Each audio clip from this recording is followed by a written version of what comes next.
걸릴 위험도 적지만 사망률 자체가 떨어진다고 한다면 지금 우리가 생각하는 코로나 바이러스의 위험성 자체가 줄어들지 않겠나. 부작용이 발생하긴 했지만 그래서 완쾌시킬 수 있는 거거든요. 반응 자체보다 이상 반응에 대한 보도가 더 많은 것 같은. 지난달 아스트라제네카 백신을 맞은 20대 남성에게 심각한 부작용 의심 사례가 나타난 사실이 아스트라제네카 백신을 접종한 40대 간호조무사가 사지마비 증세로 입원한 것과 관련해 사망한 요양병원 환자들에 관해 정부는 접종과 사망의 인과성은 단정하기 어렵다고 밝혔습니다. 7월부터는 전 국민 접종이 시작됩니다. 국민의 70%인 3,600만 명이 1차 접종을 마치게 됩니다. 더불어민주당 정책위원회에서 보건의료 분야를 맡고 있는 조원준 전문위원이라고 합니다. 반갑습니다. 위원님, 이거는 그냥 진짜 일반 국민의 시점으로 이렇게 여쭐게요. 위원님 어머님 맞으신다고 하면 맞으시게 당연히 전화 통화했었어요. 예, 당연히 맞으셔야 된다라고 하는. 지금 접수 중이신 걸로. 사지마비 보도가 있었는데 둘 다 인과성이 인정이 안 되지 않았었나요? 인과성이 인정된 경우가 아닙니다. 예.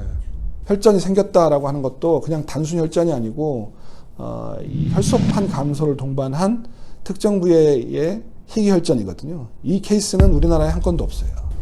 요즘 이제 친구들이랑 대화를 하다 보면 부모님께 백신 접종을 하라고 말씀을 드리는 게 효도가 아닌 것 같다라는 얘기를 많이 하거든요. 네, 효도가 아닌 것처럼 만든 이제 언론의 문제가 있는 거죠. 언론을 보면 부작용 뉴스만 와 있고, 근데 부작용 뉴스도 잘 보면 그렇게 해서 뭐 엄청난 부작용, 그래서 병원에 입원했다. 근데 그래서 그 환자가 나중에 어떻게 됐는지에 대해서 보도하지 않거든. 저도 열심히 찾아봤는데 너무 없더라고요. 그 환자가 어떻게 됐는지 찾아볼 예를 들어 희귀혈전이 발생하면 뭐 마치 다 사망하는 것처럼 오해를 많이 해요. 근데 그 부작용이 발생하긴 했지만 그래서 완쾌시킬 수 있는 거거든요. 근데 그런 부분에 대한 후속 보도는 없으니, 다리 폭발한 것도 이제 영국의 이 파블로이드의 대표적인 이제 신문이 기사 실려 잘못 보도한 건데, 심지어 그 신문조차도 마지막 말미에 전문가의 표현을 통해서 이게 그 연관성이라고 하는 것을 무조건 확신할 수는 없다라는 표현을 써놨는데, 국내에 그냥 아스트라제네카 백신 맞고 다리 폭발 이렇게 하고 그냥 많은 거거든요.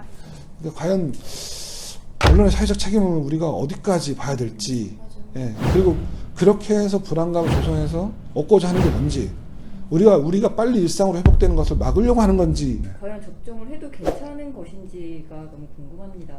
지금까지 숫자상으로 한 467만 명이 접종된 기준으로 보면 한 2만 2천 건 정도가 이상 반응 접수가 되어 있긴 한데요. 퍼센테이지로 보면 한 0.47%, 접종자 중에 0.47%가 이상 반응이고요. 이상 반응 신고된 부분들을 또 따져놓고 보면 그 중에서 한 96, 7%는 경증 반응, 그러니까 발열이라든지 약간의 통증이라든지 이런 부분들, 보통의 예방접종에서 흔히 일어나는 경증 반응들이 대부분이고요. 유럽의 비율이나 아니면 미국이나 다른 선진국들에 있으면 접종을 많이 했었던 나라들과의 비교해서 보면 우리가 그럼 높은 편이야. 그렇지 않고 굉장히 낮은 편에 속하는 상반응 비율이. 이상 반응이 생길 바에야 차라리 백신 접종을 안 하는 게 낫지 않냐라는 걱정을 많이 하시는데, 근래 발생한 예를 들어서 좀 설명하자면, 순천에 일가족 7명이 확진을 받았는데 그 중에서 70대 예방접종을 하신 어르신 한 분만 감염이 되지 않은 사례가 하나 있었고, 또 충북 괴산의 교회 소모임에서 집단 감염이 23분이 발생했는데 그중에서 유일하게 백신을 접종을 완료하신 한 분만 감염되지 않았어요. 백신 접종의 효과가 어느 정도인지를 이렇게 하나의 몇몇 케이스로 살펴보시면 유력을 분명히 확인하실 수 있을 거라 생각이 듭니다. 저희 아버지 74세신데 아직 이제 맞을 생각이 없으시더라고요. 그 이유가 화이자를 맞고 싶으시대요.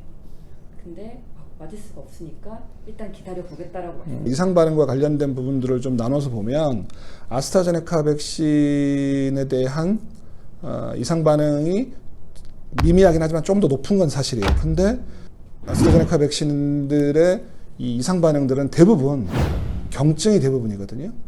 약간의 미열이라든지 근육통이라든지 이런 부분들이 대부분인 반면, 화이자 백신의 특징은 경증은 좀 비율이 좀 적고 중증 이상 반응이 더 많은 현상이 좀 나타납니다. 그래서 그 부분들도 한번 고려해 보실 필요가 있을 것 같고. 제가 얼마 전에 진짜 오랜만에 관광 회사로부터 문자를 받았어요.